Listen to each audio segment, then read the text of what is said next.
మొన్న జరిగినటువంటి తెలంగాణ రాష్ట్రంలో జరిగినటువంటి అసెంబ్లీ ఎన్నికల్లో కానీ లోక్సభ ఎన్నికల్లో కానీ చాలామంది ఎన్నికలు అయిపోయిన తర్వాత మొత్తం కొంతమంది ఏమని ప్రచారం చేసుకుంటున్నారు అని అంటే, గతంలో ఎన్నికల సమయంలో అసలు కాంగ్రెస్ను మేమే గెలిపించాము, అసెంబ్లీ ఎన్నికల్లో గెలిపించాము, అదేవిధంగా లోక్సభ ఎన్నికల్లో గెలిపించామని చెప్పుకున్న వాళ్ళందరూ కూడా ఎన్నికల తర్వాత కొంతమంది రాష్ట్రంలో రిటైర్డ్ ప్రొఫెసర్లు కానీ, రిటైర్డ్ జస్టిస్ కానీ, జడ్జీలు కానీ, అదేవిధంగా రిటైర్డ్ అనేక మంది మేధావి వర్గం అంతా కూడా మేము కాంగ్రెస్ పార్టీని గెలిపించబోతున్నాము, కాంగ్రెస్ పార్టీ గెలిస్తే పెద్ద మొత్తంలో ప్రయోజనం కలగబోతుంది, పెద్ద మొత్తంలో బడుగు బలహీన వర్గాలకు రాబోతున్నాయి అనే ప్రచారంతో ఎన్నికలలో కాంగ్రెస్ పార్టీకి ప్రచారం చేయడం జరిగింది. కానీ ఎన్నికలైపోయి రిజల్ట్ వచ్చిన తర్వాత ఆ విధంగా ప్రచారం చేసి కాంగ్రెస్ పార్టీ గెలుపు కోసం తిరిగినటువంటి ప్రొఫెసర్లు, అదేవిధంగా రిటైర్డ్ జడ్జీలు, అదేవిధంగా రిటైర్డ్ ఐఏఎస్ ఆఫీసర్లు ఈరోజు గెలిచిన తర్వాత మొత్తం కాంగ్రెస్ పార్టీ ఆఫీస్ చుట్టూ, ముఖ్యమంత్రి ఆఫీస్ చుట్టూ, మంత్రుల ఆఫీసుల చుట్టూ తిరిగి వాళ్ళకు రావాల్సినటువంటి పదవుల కోసం రోజు పడిగాపులు కాస్తున్నటువంటి పరిస్థితి స్పష్టంగా కనిపిస్తుంది.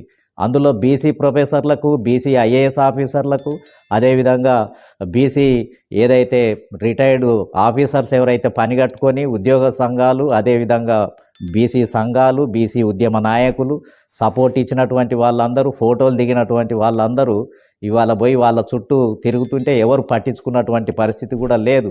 కాబట్టి మరి ఇది స్పష్టంగా అర్థమవుతుంది కాంగ్రెస్ పార్టీ యొక్క స్వభావం ఏందనంటే, వాళ్ళు గెలవటం వరకే అది సెక్యులర్ ఫోజు, ఎన్నికలలో మాత్రమే సెక్యులర్ ఫోజు ఉంటుంది, అన్ని వర్గాలకని నమ్మిస్తారు. ఎన్నికల తర్వాత ఈ వర్గాలను పట్టించుకున్నటువంటి దాఖలాలే కనిపించడం లేదు. ఇప్పటి వరకు ఎవరికి కూడా సరి అయినటువంటి నామినేటెడ్ పదవులు కానీ, ఆదరణ కానీ, వాళ్ళతో పిలిచి మాట్లాడటం కానీ, వాళ్ళు చేసిన సేవకు ప్రతిఫలంగా ఇవ్వటం కానీ కాంగ్రెస్ పార్టీలో జరగటం లేదు. ఫలితంగా మొత్తం బిక్కబోయి మొత్తం ఈ వర్గాలంతా కూడా దానికోసం కాంగ్రెస్ పార్టీ అధికారంలోకి వస్తే మరి పెద్ద మార్పే జరగబోతుంది, అన్ని వర్గాలకు ఏదో లాభం కలగబోతుందని చెప్పుకున్న వాళ్ళందరూ కూడా నిరాశ నిస్పృహల్లోకి వెళ్ళిపోయి ఏం చేయాలో తెలియనటువంటి పరిస్థితుల్లో కొట్టుమిట్టాడుతున్నారు.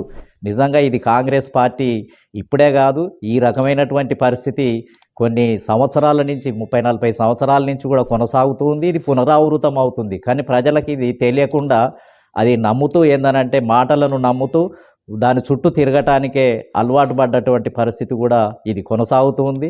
ఇప్పుడు కాంగ్రెస్ పార్టీ మీద వ్యతిరేకత క్రమక్రమంగా పెరుగుతుంది. దీనివల్ల ఫలితంగా వచ్చే కాలంలో ఇది వేగంగా కూడా పెరిగే అవకాశం ఉంది.